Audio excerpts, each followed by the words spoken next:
Kung mang-aahas kayo, ipagdasal nyo na yung jowa nung inahas nyo mabait at class. Dahil kung hindi, maghanda kayo sa sakit nung gante. Diba? What? Kasi nakapanakit ka eh. Ipagdasal mo na mabait yung niloko nyo para umiyak na lang, tapos ipagpasa Diyos ang lahat. Paano kung hindi mabait?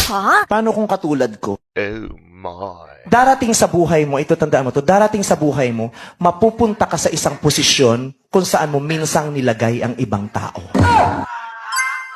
Malalaman mo kung gaano kasakit yung ginawa mo sa kanila. Malalaman mo kung anong klaseng iyak ang hinagulgol nilang ginawa mo sa kanila. At doon matututo ka. Tama naman, di ba? Gusto nyo ng real talk? Marami ng taong hindi totoo sa sarili nila. Alam nyo kung bakit? Kasi yung respeto ng tao ngayon nakadepende sa estado ng buhay at kung gaano karami ang yung pera. Kaya kahit gaano ka pakabait, yung respetong hinahanap mo, basta wala kang ganto, wala silang paki sa'yo.